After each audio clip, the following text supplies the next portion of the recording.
खिचड़ीपुर गांव में एक कमल शर्मा नाम का एक व्यापारी ब्राह्मण रहता था। वो बहुत पहुंचा हुआ चतुर ब्राह्मण था।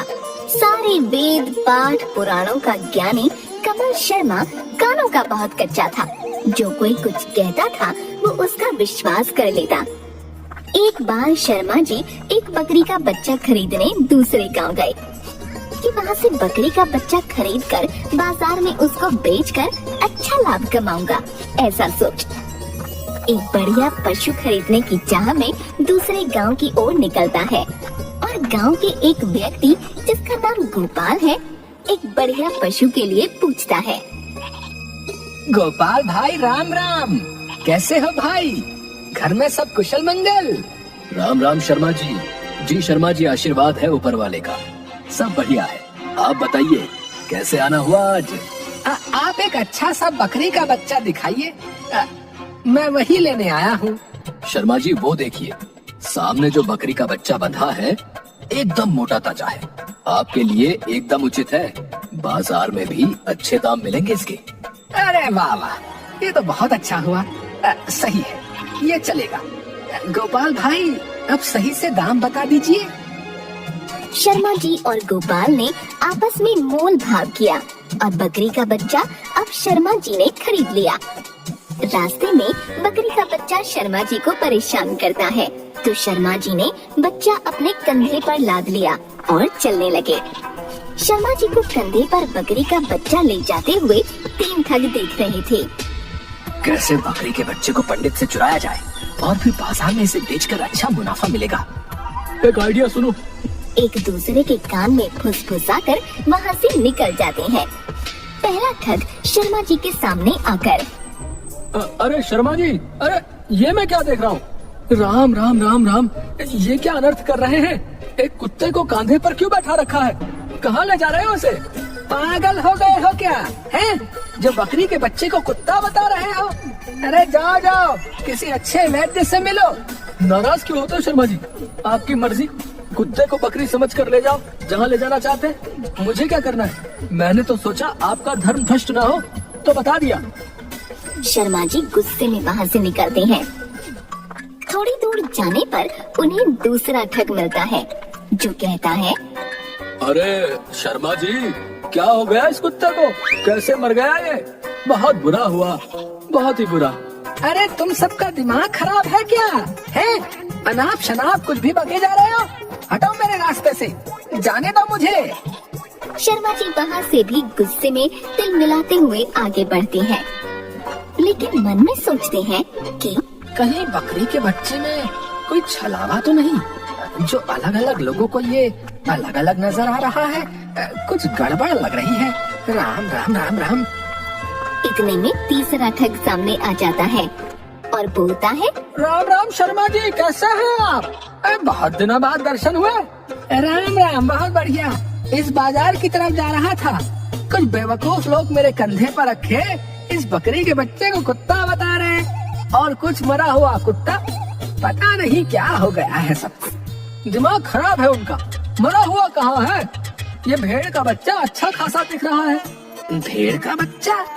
अरे भाई ये बकरी का बच्चा है, बकरी का। शर्मा जी कैसी बातें कर रहे हैं आप? भेड़ के बच्चे को भेड़ का ही बोलूंगा ना। मुझे भी एक भेड़ का बच्चा खरीदना है। अगर आप चाहो तो अच्छा दाम दे दूंगा, 300 रुपए दूंगा और मुझे बेच दो इसे अभी एकदम नगद। अरे इस छलावे का बाजार में पता नहीं क्या मोल मिले। यहाँ जो मिल रहा है बेच देता हूँ।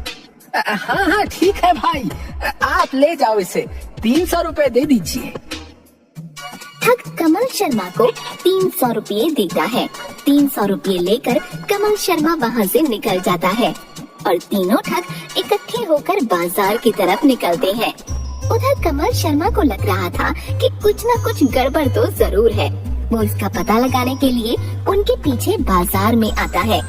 वहाँ देखकर वह हैरान हो जाता है कि वो तीनों आदमी साथ हैं और उन्होंने बकरी के बच्चे को मोटे भाव में बाजार में बेचा। अब क्या था, कमल शर्मा का तो बेवकूफ बनाया जा चुका था। शर्मा जी के दिमाग की घंटी बजी और उन तीन ठगों को सबक सिखाने के लिए एक उपाय सूझा। एक कपड़े की दुकान पर जाकर दुकानदार से कुछ बात करके और कुछ पैसे देकर वह वहाँ से निकलता है। और उसके बाद एक ढाबे पर भी ढाबे वाले से कुछ बात करता है और कुछ पैसे देकर निकलता है। अगले दिन उन 3 ठगों के सामने से कमल शर्मा हाथ में एक लोटा लेकर जाते हुए इतने में तीसरा ठग सामने आ जाता है और बोलता है, अरे शर्मा जी, आप कहाँ चल दिए? अरे भाई, कैसे हो आप? किसी जरूरी काम से जा रहा हूँ।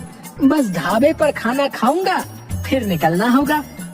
बाजार जा रहा हूँ इस लोटे को बेचने। अरे शर्मा जी, इस लोटे को कौन लेगा भला?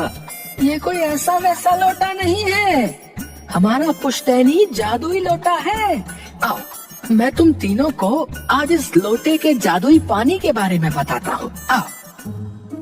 तीनों ठग शर्मा जी के साथ उनके पीछे ढाबे पर चले गए। शर्मा जी ने वहाँ पर खुद भी खाना खाया और उन तीनों को भी खूब खिलाया। और उसके बाद ढाबे वाला शर्मा जी से, 450 रुपए हो गए सबके। शर्मा जी ने अपने लोटे से पानी लिया और ढाबे वाले के ऊपर छिड़क दिया और कहा, हे जादुई लोटे के जादुई पानी, चल दिखा अपना कमाल। इतना बोलने के बाद ढाबे वाले ने अपनी जेब में हाथ डाला और उसके पास जेब में पैसे थे। ये सब देखकर तीनों ठग हैरान हो गए और सोचने लगे, बस किसी तरह ये जादुई लोटा हाथ लग जाए। उसके बाद शर्मा जी कपड़ों की दुकान पर गए और अपने लिए कपड़े लिए। फिर पैसे न देकर अपने जादुई लोटे का कमाल दिखाया। इस बार तीनों ठगों को विश्वास हो गया कि लोटा सच में जादुई है। कमल शर्मा जी, आप इस लोटे को हमें ही बेच दीजिए, हम आपको इसकी अच्छी कीमत देने को तैयार हैं। पूरे 2500 रुपए देंगे आपको। अरे भाई, 2500 में तो बिल्कुल नहीं, 5000 से एक आना कम नहीं लूंगा। हाँ, कम से कम 5000 तो चाहिए। तीनों ठग आपस में सलाह करते हैं और 5000 देने को राजी हो जाते हैं। शर्मा जी, ये लो पूरे 5000। अब ये जादुई लोटा हमें दे दो, लाओ। कमल शर्मा जी 5000 लेते हैं और लोटा देकर वहाँ से चले जाते हैं। उधर तीनों ठग बहुत खुश होते हैं और सबसे पहले मुंह मीठा करने के लिए मिठाई की दुकान पर जाकर तीनों जी भर कर अलग अलग मिठाइयाँ खाते हैं। और जब दुकान वाला पैसा मांगता है तो लोटे का पानी लेकर उसके ऊपर छिड़क देते हैं। ये देखकर दुकान वाला गुस्सा हो जाता है। ये क्या बेवकूफों वाली हरकतें कर रहे हो? पैसे निकालो, पैसे। अरे अपनी जेब में देखो, पैसे आ गए होंगे। देखो देखो, यही तो है हमारा कमाल।